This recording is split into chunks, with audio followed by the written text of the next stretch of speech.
Bienvenidos una vez más a nuestro informativo. Hoy abrimos el bloque internacional de noticias. La policía egipcia interviene para impedir que China argumentaron en Nueva York ante la comisión. Como noticias nacionales presentamos Medio centenar de asociaciones pro vida han convocado a facilitar datos precisos al respecto a la... Terminaremos con noticias de la Santa Sede. El Vaticano recoge firmas para defender a no nacidos. de la Conferencia Episcopal Italiana. Bienvenidos a nuestro informativo semanal de Radio HM. Como cada semana les saludamos Isabel Jordán y Alejandra Medina. Muy buenas, Alejandra. Muy buenas, Isabel. Hoy abrimos el bloque internacional de noticias con los siguientes titulares. Argentina, ley de fertilización asistida. Un hijo no es un derecho, sino un don. Rusia, se aprueba ley que castiga con penas de cárcel a quienes ofenden los sentimientos religiosos. Chile, adolescente de 16 años, despierta de coma y agradece cadena mundial de oraciones. Comentaremos también algunas noticias nacionales. Estos son los titulares. Ministro critica que menores no puedan comprar alcohol, pero sí abortar en España. La auditoría PricewaterhouseCoopers confirma los datos. La Iglesia española ayudó a más de 4 millones de personas en 2011.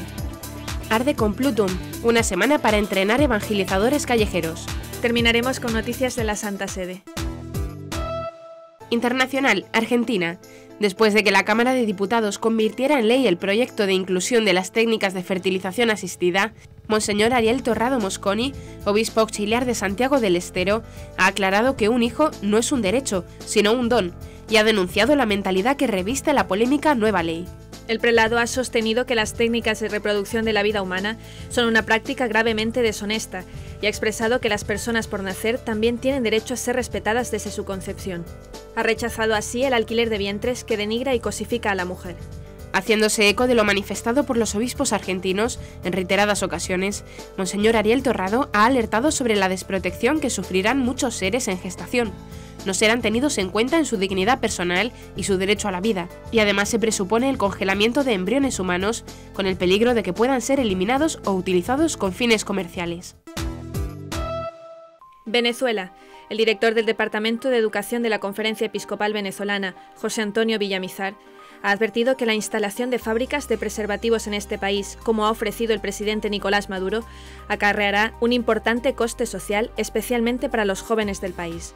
El 6 de junio, el presidente de Venezuela, Nicolás Maduro, anunció la instalación de un conjunto de fábricas para producir millones de preservativos y encargó al movimiento Jóvenes por la Patria el distribuir, reflexionar y blindar la patria de embarazos precoces, según dijo. El director del Departamento de Educación de la Conferencia Episcopal Venezolana ha criticado que se suele confundir la sexualidad con solo uno de sus componentes. Reducir la sexualidad solamente a lo genital es quitarle su esencia, ya que sus componentes son biológico, psicológico, social y espiritual, ha expresado. El experto ha señalado que los jóvenes, al no ser informados de los reales riesgos que corren, no en pocos casos entran en un juego de la ruleta rusa, en el que la mayoría de los casos no salen ilesos. A mayor promiscuidad, mayores posibilidades de quedar embarazadas o infectarse, ha alertado. Rusia. La Duma o Cámara de Diputados de Rusia ha aprobado este miércoles una ley que castiga con penas de hasta 3 años de cárcel las ofensas de los sentimientos religiosos de los creyentes. La nueva ley se propone castigar cualquier notoria falta de respeto hacia la sociedad con el fin de ofender los sentimientos religiosos de los creyentes. Los infractores serán condenados a 1 año de prisión, multa de hasta 300.000 rublos, casi $10.000, o trabajos obligatorios de hasta 240 horas. En caso de que el nuevo delito se produzca en una iglesia u otro lugar donde se oficie un servicio religioso, este será castigado con penas de hasta 3 años de cárcel, multas de hasta 500.000 rublos, $16.000, o trabajos obligatorios de hasta 480 horas. Además, el Parlamento tipificó una nueva falta en el Código Administrativo ruso que penará con multas de hasta 50.000 rublos, $1.600, la profanación de literatura religiosa, símbolos y emblemas de los distintos credos, así como su destrozo. La nueva ley ha provocado una ola de críticas por parte de los defensores de los derechos humanos y numerosos intelectuales rusos que aseguran que el Kremlin busca llevar a la sociedad rusa al clericalismo, a fin de controlarla con la ayuda de la Iglesia Ortodoxa. El proyecto de ley apareció después de que 3 jóvenes integrantes del grupo punk Pussy Riot fuesen condenadas a 2 años de cárcel por gamberrismo motivado por odio religioso tras cantar contra el presidente ruso Vladimir Putin y la jerarquía de la Iglesia Ortodoxa rusa en el principal templo religioso del país. Corea del Norte. Un reporte de la agencia vaticana Fides da cuenta de los esfuerzos que muchos católicos atraviesan para vivir su fe en Corea del Norte bajo el régimen de Kim Jong-un, como fingir que cuentan habichuelas para rezar el rosario en comunidad. Según la escasa información que ofrecen las autoridades norcoreanas, en el país todavía existen unos 3.000 católicos contra los 50.000 que se registraron en 1945. Tenemos la sospecha que después del largo periodo de persecución, todavía quedan unas 10.000 personas en el país que profesan la religión católica y la practican en secreto, señala el padre Lee Eun-jung, secretario general de la Comisión para la Reconciliación de la Conferencia Episcopal de Corea del Sur, en un informe enviado a Fides por la Fundación Pontificia Ayuda a la Iglesia Necesitada. Algunos refugiados que consiguieron escapar del norte hablan de las mujeres ancianas que, sentadas en círculo, rezan el rosario contando judías mientras murmuran algo en voz baja, añade este sacerdote coreano. Los fieles cristianos permanecen en una situación de gran sufrimiento. No se sabe cuántos son, ni si hay entre ellos sacerdotes. La única iglesia reconocida está en Pyongyang y probablemente los edificios eclesiales que había antes del régimen hayan sido destruidos, añade el padre Lee. Expresa también su satisfacción por la próxima reapertura de la zona industrial que Corea del Sur y del Norte comparten en Kaesong y que podría dar pie a un nuevo acercamiento. Chile, los milagros existen. Hace un año la adolescente Antonia Cabrera sufrió un derrame cerebral, quedó en coma y los médicos esperaban un desenlace fatal. El 2 de mayo, una persona llamada Bernardita publicó su caso en la red social de oraciones mayfeelings.com y en poco tiempo recibió 2.000 promesas de oración y cientos de mensajes de aliento. Tenía 15 años, yo era una colegiala común y me dio un derrame cerebral, uno de los graves, donde los doctores no tenían mayor esperanza de que yo pudiera vivir. Y sobre todo como estoy ahora, o sea, no se pensaba ni por si acaso.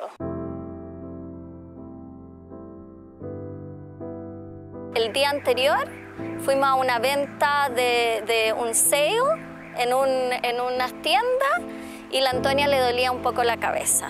Y en la mañana, como a eso de las 9:30, 10, mi hija, la Agustina, me llama y me dice: mamá, la Antonia se siente mal. Y yo me paro, la voy a ver y la Antonia le costaba moverse, le costaba hablar.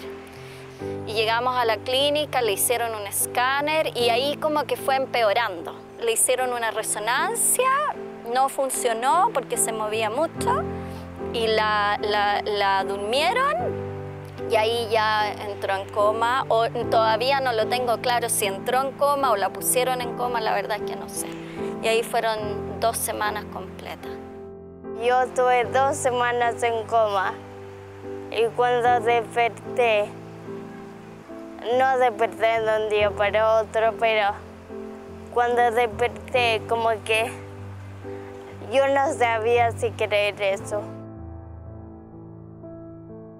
Hay cosas que yo ahí encerrada no supe, pero cuando empecé a ver más el mundo, me di cuenta que yo había salido en el diario, en las noticias, y que todo el mundo estaba enterado de mi caso. Mis pronósticos eran o morir, o así como si tenía buena suerte, quedar vegetal. Mi vida tengo que asumirlo, nunca va a volver a ser la misma. Si a mí me preguntan como qué es lo peor y lo mejor de tu vida, lo peor que me ha pasado, lo mejor que me ha pasado es mi enfermedad, mi derrame, porque he aprendido tanto y eso es un regalo precioso.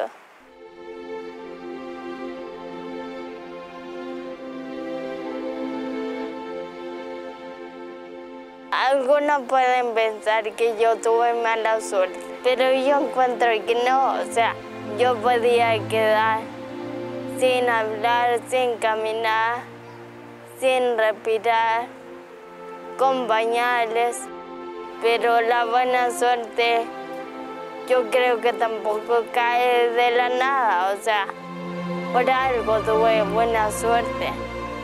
y es porque mucha gente ha rezado por mí.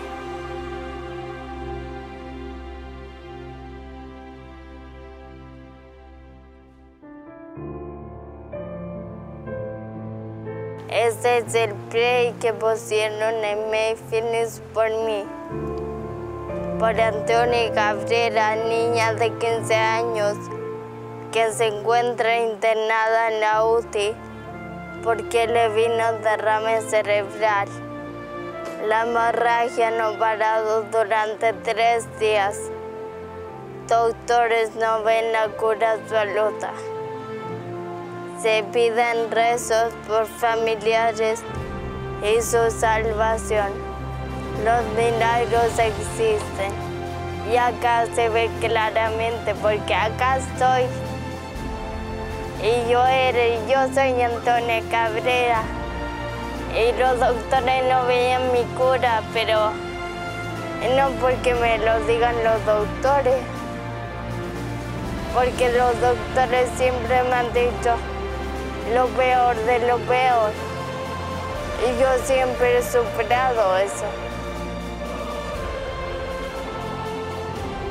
Siempre si me dicen no vas a caminar, yo camino.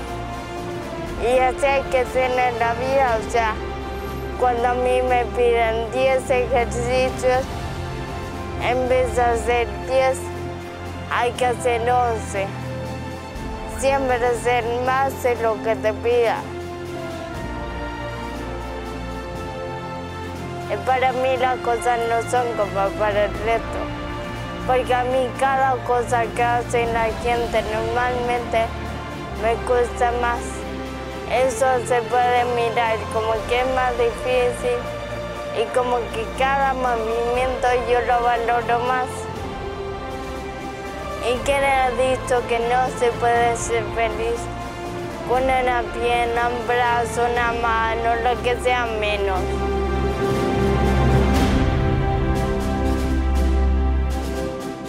La verdad, yo no sé quién es Fernandita, que es la que puso el play por mí, pero de verdad, gracias Bernardita. O sea, no la conozco, pero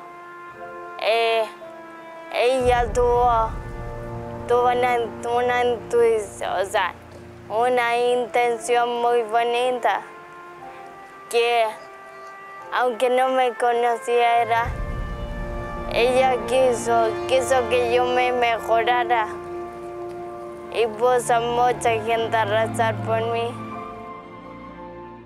Hoy Antonia puede hablar, camina con dificultad y continúa su milagrosa recuperación, convencida de que está viva gracias a miles de oraciones que ofrecieron por ella en la red social Mayfeelings. Ahora se considera una persona con mucha suerte y está muy agradecida a todos los que han rezado por ella. Yo quiero dar las gracias por todo lo que han rezado por mí y su oración les cuento que no ha sido en vano, porque aquí estoy pudiendo darles las gracias por haber rezado por mí. Y también les pediría que no dejen de rezar, que no se cansen, me ha servido más de lo que creen.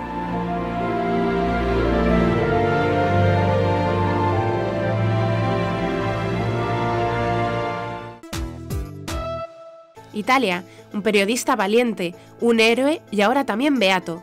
Odoardo Focherini es un padre de familia italiano que falleció a los 37 años de edad, tuvo 7 hijos y entre sus muchas obras de caridad para los necesitados, salvó de morir a 100 judíos en 1944 durante la época de la persecución nazi. Este laico de Acción Católica es desde este sábado, 15 de junio, un nuevo beato en la Iglesia. La vida de Odoardo Focherini fue una auténtica aventura.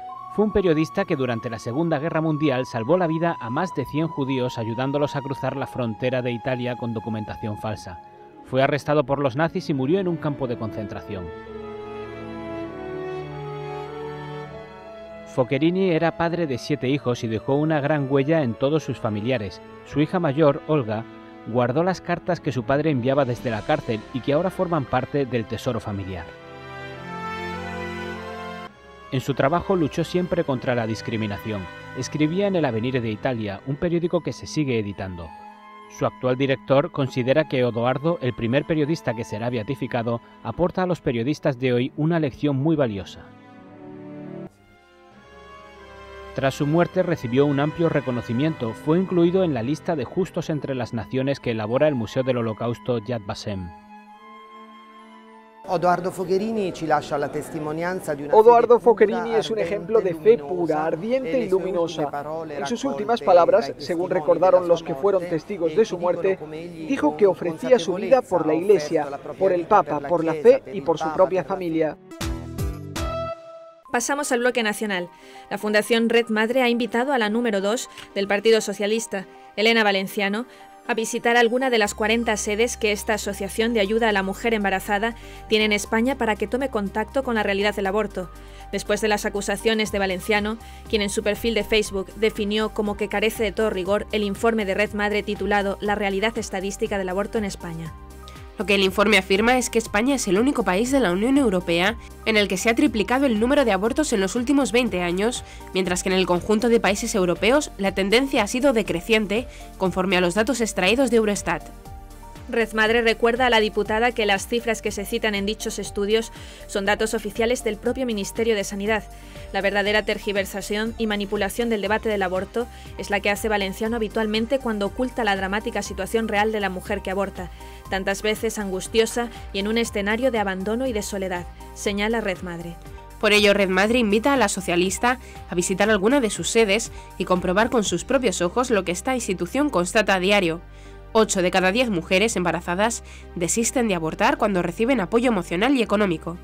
Una buena política de ayuda a la maternidad reduciría sustancialmente el número de interrupciones voluntarias del embarazo en nuestro país, se subraya desde la Fundación.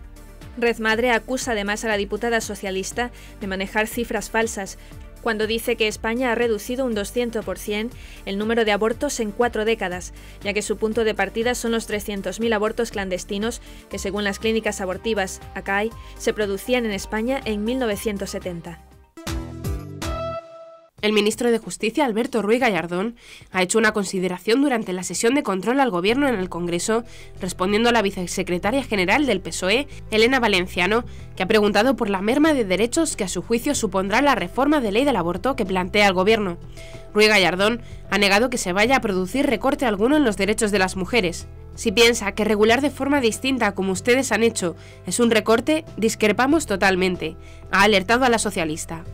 El ministro ha preguntado a Valenciano si le parece razonable que una menor que no puede comprar alcohol o tabaco y en muchas comunidades autónomas no puede hacerse un piercing o un tatuaje, sin embargo sí pueda abortar sin consentimiento de sus padres.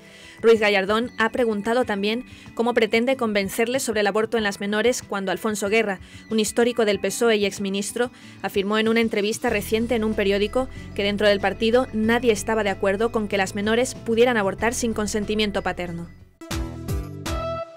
La Conferencia Episcopal Española ha encargado una auditoría externa con el fin de dotar de una mayor transparencia a los asuntos económicos de la Iglesia. La encargada de realizarla ha sido la prestigiosa auditora internacional PricewaterhouseCoopers, que ha elaborado un informe de aseguramiento razonable sobre la memoria justificativa de actividades del ejercicio 2011. Esta memoria 2011 es la más detallada de los últimos años y la auditoría ha afirmado: como resultado de nuestra revisión, podemos concluir que la memoria 2011 de la Conferencia Episcopal Española ha sido preparada de forma adecuada y fiable en todos sus aspectos significativos. La presentación de la memoria justificativa de actividades fue realizada este jueves por el vicesecretario de Asuntos Económicos de la Conferencia Episcopal Española, Fernando Jiménez Barrio Canal, el cual informó que la Iglesia en España ayudó durante el 2011 a 4,3 millones de personas, ahorrándole al Estado 1.139 millones de euros. También se informó que en 2011 unos 7,4 millones de españoles marcaron la casilla de ayuda a la Iglesia en su declaración de impuesto a la renta, lo que permitió recaudar 247,9 millones de euros, destinados a la actividad litúrgica, pastoral y de ayuda. En lo que se refiere al campo educativo, el informe declara que los colegios católicos ahorran al Estado español más de 4.000 millones de euros al año. Del 14 al 21 de julio, Alcalá de Henares volverá a ser el centro de referencia de la nueva evangelización en España, con una segunda edición de Arde Complutum, una semana de entrenamiento y formación práctica de evangelizadores católicos para ir por casas, calles y parroquias anunciando el Evangelio. Cualquier persona con ganas de evangelizar puede inscribirse en Arde Complutum. Es completamente gratis, porque todas las plazas están económicamente subvencionadas por donativos privados y el apoyo de las parroquias que se han apuntado a la iniciativa. Arde Complutum está abierto a católicos de cualquier movimiento o tipo de espiritualidad. La Semana de los Aprendices de Evangelizadores en Arde Complutum tiene 2 partes.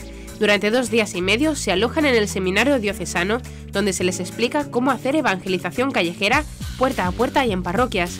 Incluye mucha oración, algunas notas nacidas de la experiencia y una comprensión del querigma, el anuncio de que Dios te ama, te perdona y te está esperando. Durante los 3 días siguientes, tras una oración de envío por parte del obispo Juan Antonio Reiplá, los evangelizadores se sitúan en parroquias, alojándose en casas y familias del lugar. Saldrán a evangelizar a las calles, por las casas y participarán en actividades en las parroquias, incluyendo siempre una velada de oración especial para pedir la acción del Espíritu Santo. Suele ser un momento emotivo que toca profundamente a los asistentes.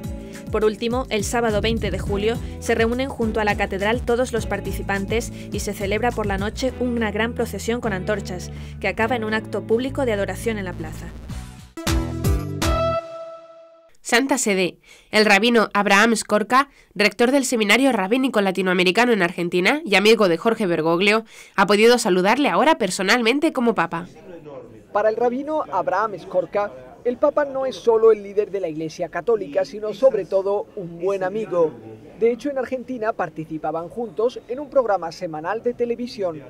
¿Qué significa un real amigo? Hablamos de todos los temas, sin restricciones, en diálogo abierto, corazón a corazón. Junto a un grupo de rabinos, Abraham Skorka saludó al Papa tras la audiencia general en San Pedro. Su amistad se remonta a Buenos Aires cuando decidieron profundizar en el diálogo entre judíos y cristianos. Durante un año trabajaron en un libro que titularon Sobre el cielo y la tierra. En aquellos meses falleció el suegro del rabino y también un hermano del cardenal Bergoglio. A pesar de sus diferencias religiosas, el rabino asegura que Jorge Bergoglio le ayudó a comprender y aceptar la muerte cuando le explicó que morir significa devolver el alma a Dios. Durante el encuentro recordaron que una de las prioridades del cardenal Bergoglio antes de ser papa era precisamente reforzar la comprensión entre católicos y judíos. El Papa Francisco ha recibido a la primera ministra eslovena y con ella ha hablado sobre la crisis y la educación. El Papa Francisco recibió a la primera ministra eslovena Alenka Batrusek en el Vaticano. El encuentro se desarrolló en un clima muy cordial y hablaron sobre el importante papel que desarrolla la Iglesia en el ámbito educativo en su país. La primera ministra manifestó al Papa su preocupación por cómo la crisis económica está afectando a la gente. También hablaron sobre las relaciones entre Iglesia y Estado y la importancia de defender la libertad religiosa. Como en Eslovenia la industria del cristal está muy desarrollada, la primera ministra regaló al Papa este jarrón artístico realizado por uno de los artesanos más conocidos del país. Simboliza la apertura de espíritu.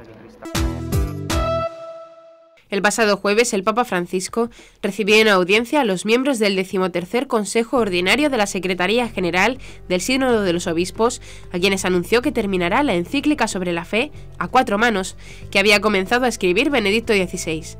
Además, afirmó que publicará un documento general sobre la evangelización antes de que finalice el año de la fe, retomando contenidos del último sínodo de los obispos sobre la nueva evangelización. El Papa Francisco también está trabajando en un tratado sobre la pobreza, según confirmó recientemente el portavoz del Vaticano, el jesuita Federico Lombardi. Escuchamos a continuación al Santo Padre en la audiencia general del pasado miércoles. El Santo Padre habló sobre la figura de la Iglesia como pueblo de Dios, según las enseñanzas del Concilio Vaticano II. Queridos hermanos y hermanas, hoy quiero reflexionar sobre otro término del Concilio Vaticano, el referido a la Iglesia, pueblo de Dios.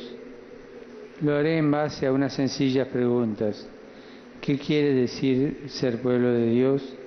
¿Cómo se forma parte de Él? ¿Cuál es su ley, su misión, su fin? Dios no es propiedad de ningún pueblo.